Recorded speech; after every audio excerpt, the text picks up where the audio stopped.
Welcome back to the Michael Patrick Leahy Show. Now, here's Michael Patrick Leahy. Welcome back. We are delighted to welcome into our studio our very good friend, all-star panelist, friend for many years, the great Carol Swain. Welcome, Carol. Am I still an all-star panelist? Once an all-star panelist, always an all-star panelist. So it's sort of like tenure in academia? But better. Okay. All right. Well, I'm delighted to be back, and I'm excited about your, this show and how it's growing and just all the things that you're doing in the world.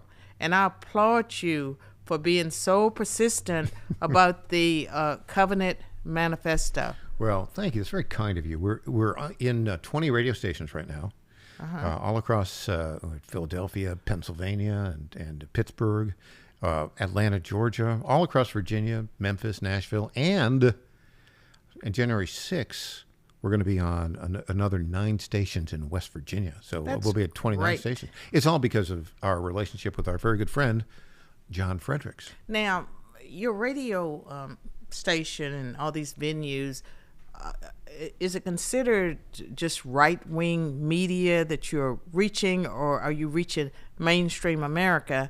And given all the support that President Trump has now, over a 50% approval rate, the rest of the country may be joining us. I think so. We are actually, we'd call it the John Fredericks Radio Network. We are the only really America First radio network out there. Oh, really? That's exciting. Yeah, it is. It is. It's a lot Maybe of fun. I should appear more often on this radio channel. Well, we're not just, it's not just radio. We're online. We're on Rumble. We're on YouTube. We're on Getter. We're on all the platforms, Roku, all that kind of stuff. Well, Michael, I'm proud of you. You're one Harvard graduate that I'm sure that you were admitted based on your credentials, and you've made good use of that degree. Well, Harvard ain't what it used to be. And none of the institutions are what they used to be. They really aren't. And you have been on top of this. You've got a book out. Yes. And it's called The Gay Affair, Harvard Plagiarism and the Death of Academic Integrity. Wow. And so tell us about the title and tell us how you personally know about the plagiarism at Harvard. Well, Claudine Gay she was the former president of Harvard University, but its first black president and its second female president. Her tenure as president lasted 6 months. And for the listeners or viewers, you may recall that she gave disastrous testimony before Congress about whether or not Harvard's policies would protect Jewish people against anti-Semitic attacks, that some were violent. And she couldn't answer that question, what Harvard's position was on the issue. And so that is one of the things that made her famous. But on the heels of that, and I talk about it in this book, there were 2 or 3 journalists, Chris Rufo was one of them, that were trying to expose her for plagiarism.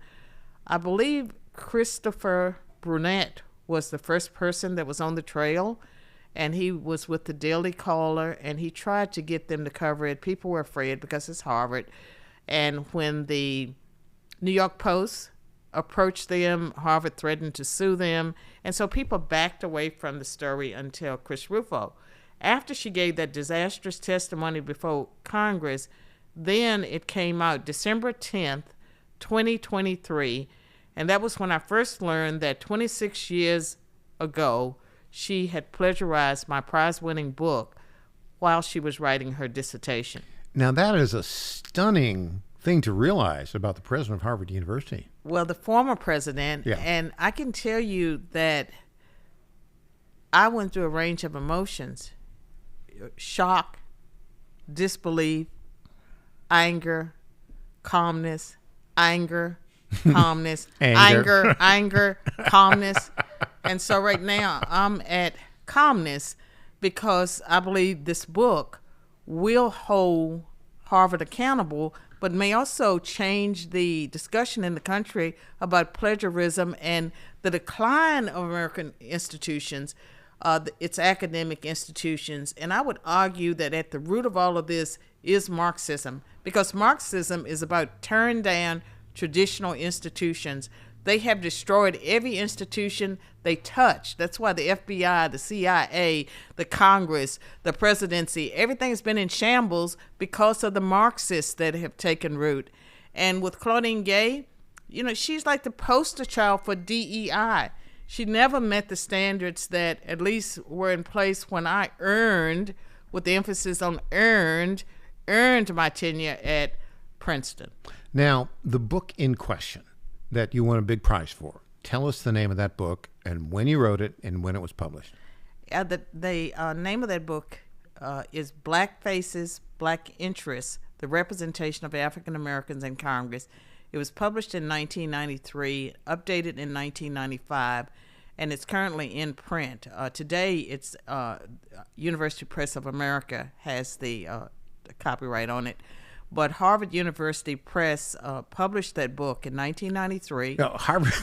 I didn't know that it was Harvard University Press that published it. It started as my dissertation, and the title of my dissertation was "The Politics of Black Congressional Representation in America." And I talk about the process I went through in choosing my topic. And even though I was a Democrat at the time, I've always been politically incorrect because I questioned what everyone was saying back then, that only blacks could represent black interests, and that as soon as black people claimed the last two majority black districts represented by whites, and at the time it was Peter Rodino in New Jersey and Lindy Boggs in Louisiana, that black representation in Congress would stagnate. And, you know, I asked these innocent, naive questions. My question was, is it really true that only blacks can represent blacks? And how well does the U.S. Congress represent black interests? And that dissertation was funded by the National Science Foundation. I received an $11,000 grant back in the 1980s. That was a lot of money back in the 1980s to be awarded to a student. At the time, I was a PhD student at the University of North Carolina at Chapel Hill. And part of my research design involved traveling around with white and black members of Congress based on the racial composition of their districts. And so these are things that I came up with, like black representatives of majority white districts. There were some at that time. White representatives of black districts, black representatives of mixed districts, and just the whole range. And I concluded that political party was more important than the race of the representative. And as long as blacks held the views they did, they would best be represented by Democrats. Consequently, it didn't make sense to draw majority black legislative districts because it helped elect more Republicans. And then in my concluding in the chapter, other districts, right? No, it helped elect. If you drew a district, gerrymandered it, 65% black or greater, it meant that you had to gather blacks from all the adjacent districts and pool them and put them together, and you had these weird districts drawn because they were trying to put all the black people together. In fact, there was a famous one in North Carolina that ran down I-85 because apparently a lot of black communities were split by interstates, and so the district traveled the route of it was of weird. The interstate, yeah. Yeah, and but I argued that blacks, once you pull the blacks out of those districts, they became more conservative because white people tend to be more conservative than blacks. And my book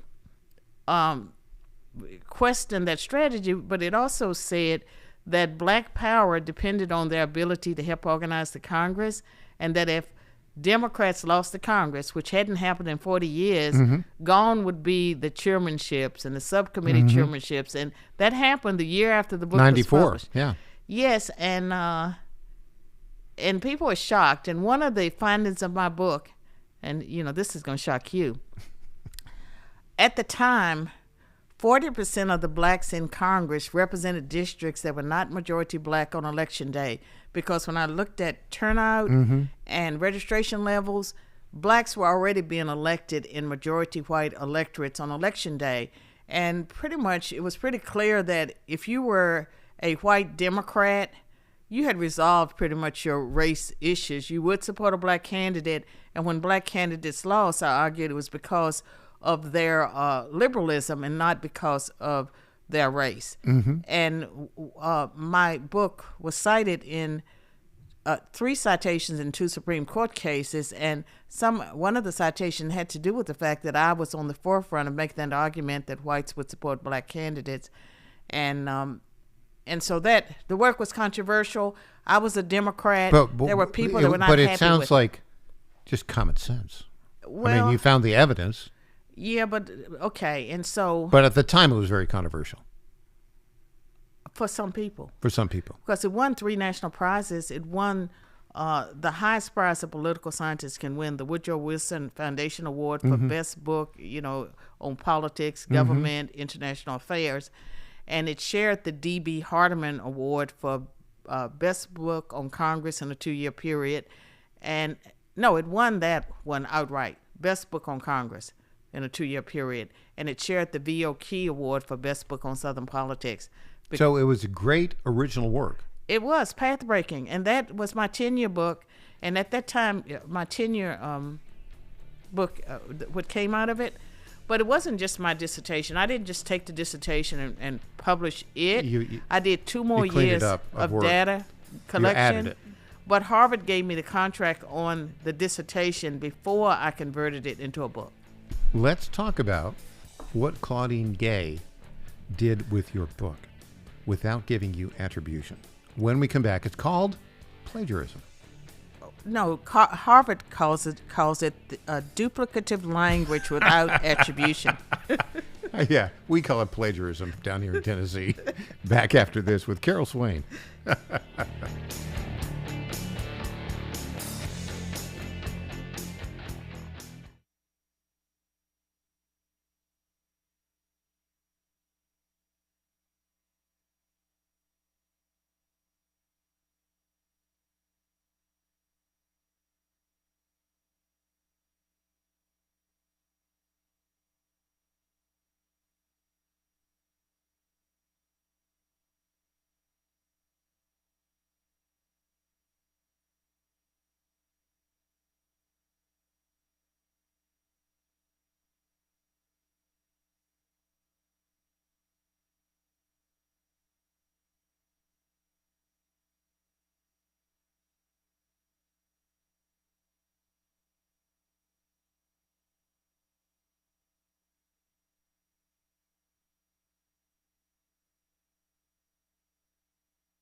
Hey there, this is Lenny McGill, founder and CEO of The Glock Store. As a proud sponsor of this show, you may have heard Michael Patrick Leahy mention us a few times over the past 4 years.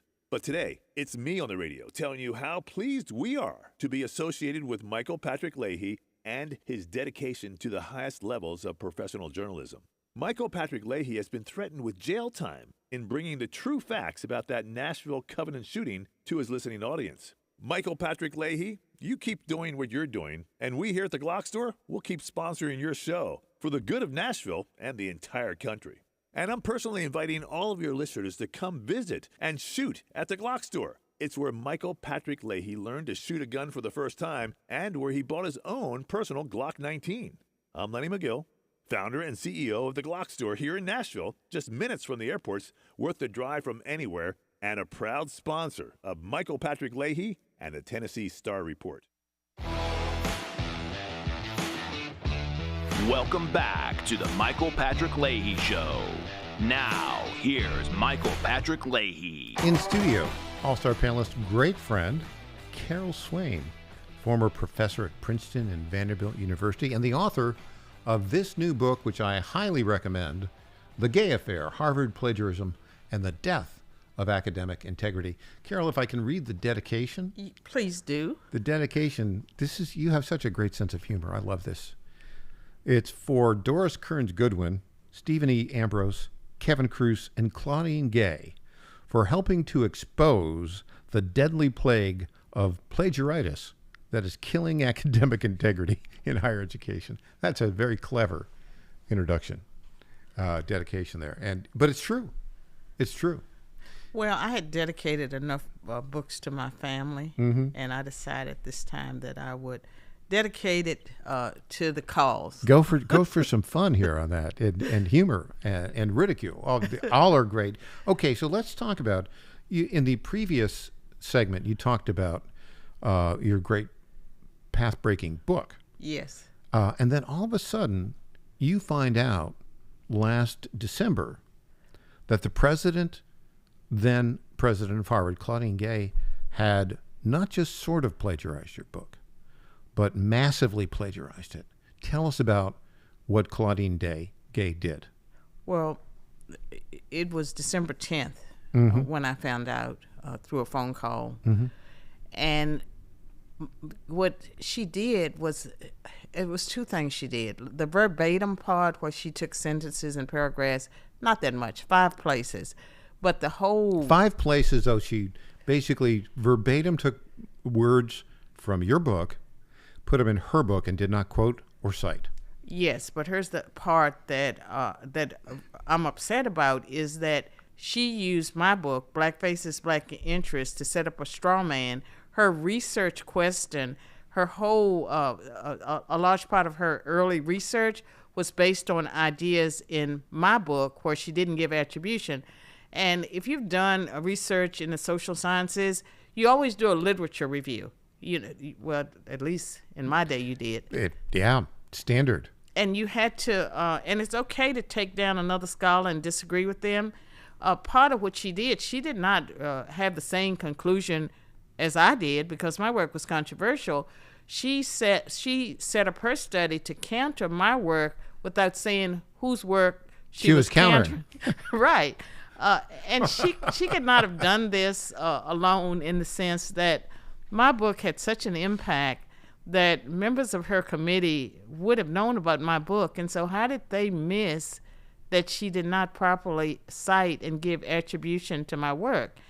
And so that is my contention, that there would not have been a dissertation on that topic had not my book, Black Faces, Black Interests, had not my book been published, and it had such an impact.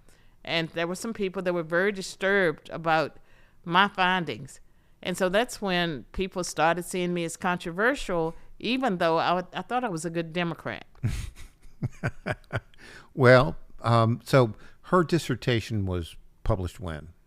1997. Okay, so about, 3 years after your book was published, right? Yeah, my book was published first in 1993, updated in 1995. And but it was published by Harvard University Press. It was. Where did she do her dissertation? Harvard University. Okay, so I don't know. I mean, because I attended Harvard. I know Harvard University Press is right across the street from all of the the Harvard Yard. I mean, it's hard to miss. There's no way that she didn't know about it. And there are places. There's one site in her dissertation to my work, but it's not in the literature review. And some of the articles, there are 2 or 3 articles that I point out that draw on my ideas. She may have cited me in some of those, but not where she should have cited me. And the thing about it, when you want to counter someone's research in the social sciences, you lay out their theory and what's wrong with their theory and how what you're presenting is better. You set them up and you take them down. She didn't do any of that. Now, you were not the only person she plagiarized, but you were the major person she plagiarized. Is that right? But Harvard has totally ignored me. They have added insult to injury. There were 47 instances of plagiarism. Most of the people plagiarized were people who agreed with her, and some of the works were derivative of my work. People that had written, they disagreed with me, but they had properly cited me. They had laid it out. She quoted extensively from some of their work, but not my work. Now, when you learned this, what did you do? Well, first I was kind of stunned, and I can tell you that Dr. Arthur Laffer, and I know him, he's a friend, but he never calls me at home on a Sunday night. And so as soon as I heard his voice, I'm kind of alarmed. And then he said, "Carol, have you heard? The president of Harvard University plagiarized her dissertation." I hadn't heard. And he said, "And guess who she plagiarized? You." That's how you first learned. That's how I first learned. And then he referred me to Christopher Rufo's Twitter page. And then the second person that called me that evening, December 10th, after my Christmas program at church, was Neil McCabe.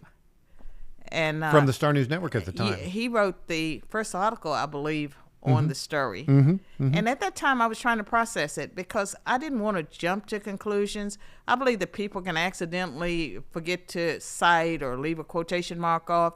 It doesn't mean that they are plagiarists. In the case of Claudine Gay, this was a pattern. And I don't believe it started with her dissertation. No one that I'm aware of has been able to get their hands on her prize-winning senior thesis at Stanford.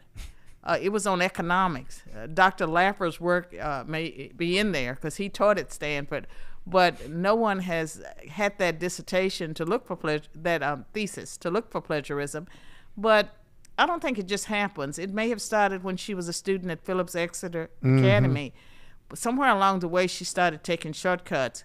And as far as Harvard, they gave her the highest prize for a dissertation. She won a prize for her plagiarized dissertation. Part of what I argued... They had to know. They had to know. The people on her... They did not care. On her review committee, they were aware of your work, weren't they? They had to have been. They had to have been aware of it, but they didn't care because we talk about cancel culture, how if you don't agree with someone, you just pretend they don't exist. And I kind of think that was the environment and context this took place, that you don't want to give someone citations or give their work attention if you disagree with them. I'm talking about the left. Yeah. I'm not talking about scholars, real scholars. And so that could have been the way it happened. But I did not immediately assume that this was deliberate. Well, that's because you give people the benefit of the doubt. But I started... I've known you a long time, and that is no surprise to me. You have a generous spirit, and you believe.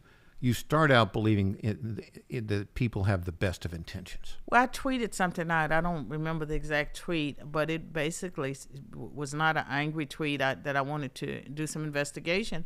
I started reading her articles first, and I became very, very disturbed. The more you read, the more disturbed you became. And then I became very sad. Yeah. Very sad. And I was sad because of what I felt like I had been injured, but that she was going to lose her job, and we were both black women, and it was not a good look. It was not a good look for Harvard's first black president. And so that saddened me that she was going to lose her job, and that she was that this was bad. The way I saw it. You were injured by this, and you asked Harvard University to correct it. How did you? Well, eventually I did do that, but at first I was not angry. And people are saying, "Why aren't you angry?" I'd be so angry. I got angry when Harvard came out and stood behind her and tried to redefine plagiarism as duplicative language without attribution. That's when I got angry. Hold it. Did they go to like 1984 and get the doublespeak dictionary? Well, that's how progressives think. Hold it. Plagiarism, they redefined it as what? Duplicative language without attribution. Yeah, it's plagiarism. Yes, and what she did clearly violates Harvard's academic policy towards its plagiarism policy. It has a policy, and I quote that policy in my book.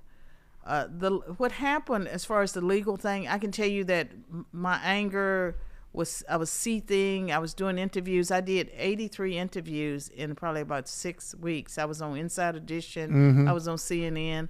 I mean, I was everywhere. As it got closer to Christmas, I knew that emotionally I just couldn't continue feeling the way I was feeling. And that's when I first started posting scriptures. People who follow me on social media know I posted scriptures. I did it for my own sanity. And I calmed myself down. Come January, I was in a good space.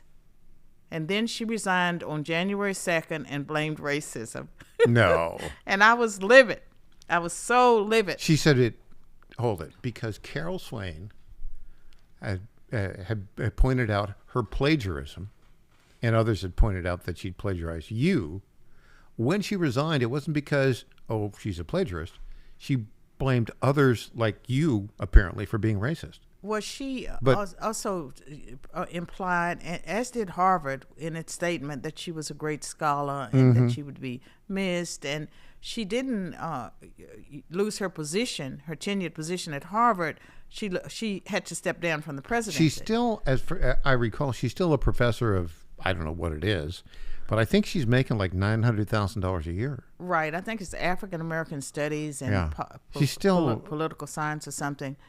So, yeah, she's doing that. But January 2nd, 2024, there was an attorney named Robert Kleinman from Austin, Texas, that wanted to take the case pro bono. And I wasn't sure I was going to sue. And the day that she resigned and she implied that racism was part of why, I called him up and I said, let's do it. And so he sent the first letter to Harvard. 17 days later, they responded with, please upload your complaint to our internal process. And, you know, I wasn't going to do that. And because Mr. Kleinman was in Austin, Texas, and I knew I would file suit in Nashville, I hired local attorneys. When we come back, we'll get the rest of the story with the great Carol Swain about her book, The Gay Affair. You can buy it at Logos Bookstore here in Nashville, and in January 2nd, you can pre-order it at Amazon. Or any bookstore. It can be ordered right now. We'll be back with more after this. I'm Michael Patrick Leahy.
Welcome back to the Michael Patrick Leahy Show.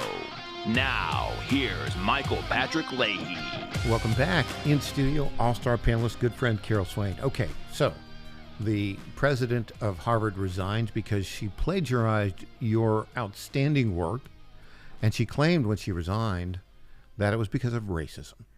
I want to clarify that Claudine Gay has never reached out to me, nor has Harvard really acknowledged I exist, other than the letters from the lawyers that ended with a warning that if I filed suit against them, I might have to pay their legal fees.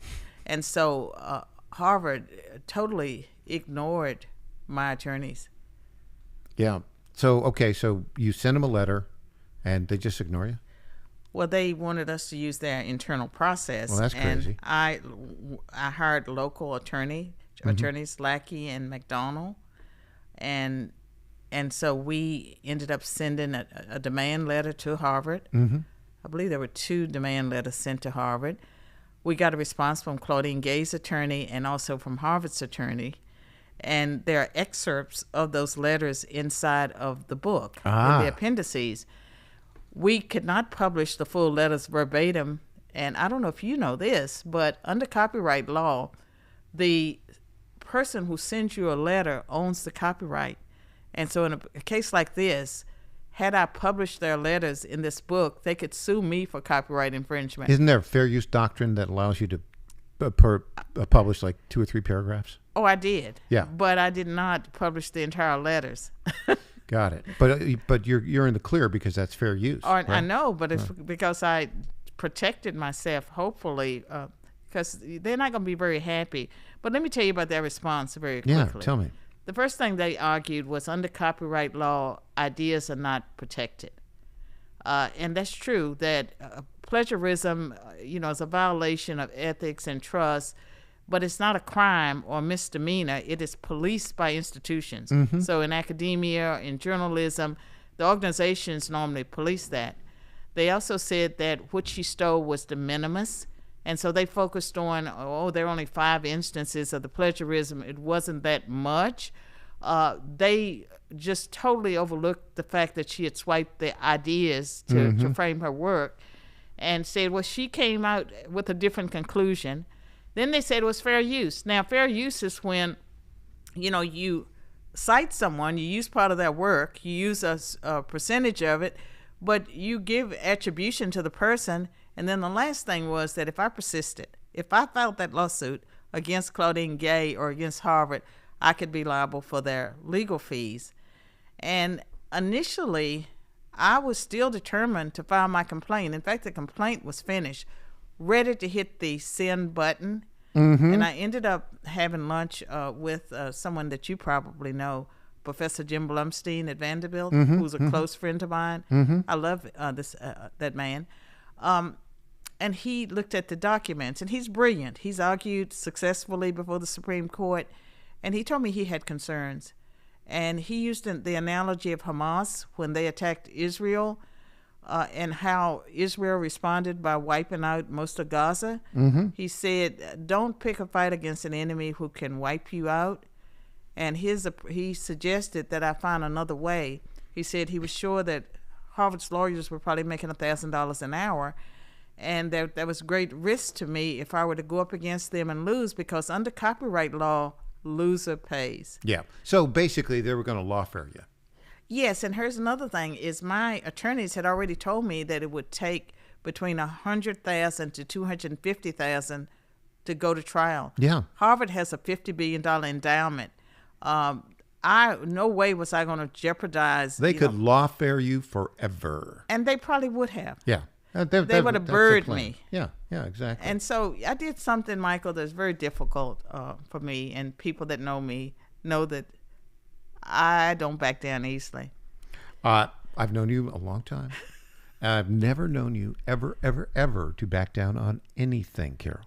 I did not back down on this. I changed strategies. And Professor Blumstein, we were having the conversation. He said, you're an academic, in case I'd forgotten. He said, why don't you do a conference or write a book? He said, you could even call it The Gay Affair. Boom. That's a clever title. And that was, I think that was May or June. And so I shift strategies, and here's the result. The Gay Affair. Go buy it. Go to Logos Bookstore right now here in Nashville. You can buy it. But again, order it will be published on January 2nd. Why did you pick January 2nd? It's no coincidence. That's the anniversary of when Claudine Gay resigned as president. And it's been a year that took me away from my memoir and other things I was working on. And it was a difficult decision, but I believe I can reach more people through the book. And one of the things I've argued is that Harvard has to be held accountable because other institutions look to Harvard as, the flagship world-class university. It used to be. I mean, when I was there, it was, and for maybe a decade or so afterwards. But people still look to them. Not so much. They would not allow me to come and speak on campus. I can promise you that. Because you're right wing, like me. America first. Okay, well, at any rate, I think that holding them accountable, that is very important, and because what they do will impact other institutions, including K through 12, public and private schools.